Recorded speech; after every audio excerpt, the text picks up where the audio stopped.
Hi, it's that time of the year where we're either getting marathon ready or trying to get our bikini bodies. Well, I am, you're not. And I'm joined by Kieran Alger, T3's editor-in-chief and marathon runner extraordinaire, who's been testing out some fitness bands for us. So we've got the Garmin Vivo Fit, the Nike Fuelband SE, we've also got the Jawbone Up 24 and the Polar Loop. So you've been testing them all out. I have, yeah. I've put these all through their paces. How long have you been testing them for? I've used these over time for about a month. Okay, cool. So good testing. Giving them a good thorough working out, yeah. Good, literally. Yeah, good exactly. thorough working out. Right, so let's start with the Garmin Vivo Fit, which one is it? It's the teal one. The teal one? Okay, teal. this The one. green, the turquoisey teal. This one? Yes. So design of it. So we'll talk about the design, we'll talk about what they do, Yeah. and then we'll talk about what you think of them. Okay. In terms of the design, actually this is one of my favourite. In terms of comfort, it's made from a nice kind of rubberized material, and it sits really nicely on the wrist.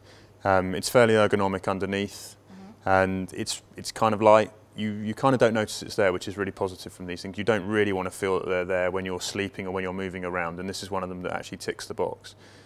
It's easy to close and open, and the clasp, and it's actually fairly simple to control with just a single button on the front.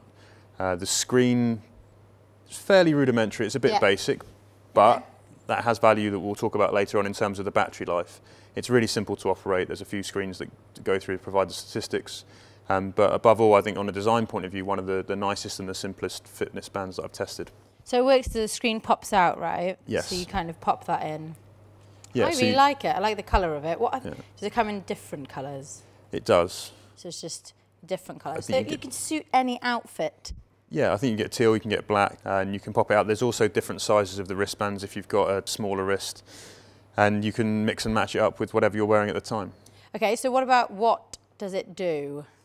So what this will do, it kind of does what most of the fitness bands do. It's your sort of standard tracking, so it'll track movement, it'll do steps, it'll track calorie burn based on some statistics you put in the beginning, height and weight. It also works in the swimming pool. It's waterproof, so the good thing is that this can be used throughout your overall kind of workout, where some have to be left at the side of the pool. It'll show you when you've been inactive for a period of time with a little red bar across the top of the screen. So it tells you to get off the sofa? It'll tell you to get up and move about if you've been sat on your beep? arse.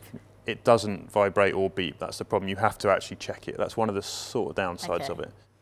If I saw that you had an inactivity bar, I'd definitely tell you. I'd be like, oh, you've been a fat lad today. You can actually see right now that I have been mainly. So yeah, it's quite good for that kind of point of view. It does sort of instigate movement, which is, you need to be moving often rather than just doing a set hour workout really hard. It's good to be moving and active throughout the day for a kind of better health profile. Did you find that did that? Did you find that you did look at it and then kind of go, all right, I better move to the water cooler or Yeah, I did. You can see afterwards, you can go back in when you connect it with the app, you can actually see in a given day where you've been really sedentary. And actually that's a bit of a wake-up call. I like to think that I'm pretty active and move around a lot, but actually the reality is that I spend a lot of time sat at my desk not doing a lot.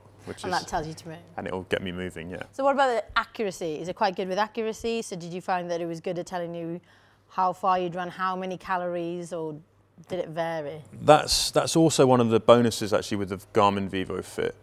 It's with a lot of the other fitness bands, you're just putting in your height, your weight, and it will give you a rough estimation of your calorie burn. With the Vivo Fit, you can pair a heart rate chest strap, which makes the calorie burn more accurate, particularly if you're doing it during different workouts. The other interesting thing that you'll see from it actually is there's a big variation between something like the Nike Fuelband and the Vivo Fit, the Polar, in terms of how many steps you've taken. Which one's more accurate is fairly tricky to tell. But I like the fact that you can enhance the accuracy with a chest strap. So you said that you wear it with a chest strap. That's got heart rate monitor in it as well. No. That hasn't. No, actually not on the wrist. You have to have the separate chest strap. So you have to buy the extra bit to have that. Yeah. Okay. And does it? So it works with an app. Yes. How good is the app? Unfortunately, the Vivo Fit is good in most other areas. It's great that you can swim with it. It's great that it pairs with a chest strap. It's well designed. The battery life is great. Yeah. The app is where it starts to actually sort of fall down a bit. It pairs with the Garmin Connect app, and you can bring on the information from all your other kind of Garmin devices, so a running watch, let's say. So it's nice that it puts it into... Because they've got a lot of heritage with running watches, haven't they, Garmin? Yes, yeah. And it's nice that you can see all of that in one place, but actually the level of detail and the pairing is sometimes a little bit flaky, but the level of detail is sort of very, very top level. I'd like to see more, particularly in and around the kind of sleep tracking that it does. Okay, and what about sleep? So what does it actually do with the sleep tracker? It just tells you when you deep sleep, or is it kind of rudimentary? Again, it's sort of top level, so it'll tell you how many hours you've been asleep for, or when we say sleep. I can tell myself that. Yeah, exactly. Just go to I went to bed. It's when it kind of says when you've been moving and not moving. Right, so you can see in the app, you can see during the night a little graph that will say you moved a lot here, and it kind of, and not so much there. So it's not, it doesn't break it down into deep and light sleep as some of the others do. Okay. So if you had to say one thing, what is it best for? If there was someone looking to buy this, it would be best for? I think it's best for battery life, for total use and battery life. It's the one that you don't have to charge it. It has a battery that will last a year. A year? Yeah, so there's no charging. You don't need to charge it? No. So it doesn't have a charging port, does it? No, it's basically like an old school watch battery. Okay. And so that, in terms of actually keeping your stats consistent and using it every day, that's probably the best that you can get. And what happens after a year? Would you just get another one? You just have to, you can change the battery out. Okay. So unscrew the back. And then just get an everyday watch. And then get a little bit of DIY. Keeping it old school. That's fine. But it's great. That's one of the things with these. You need to know they're going to be charged and usable. So that's a big bonus with that.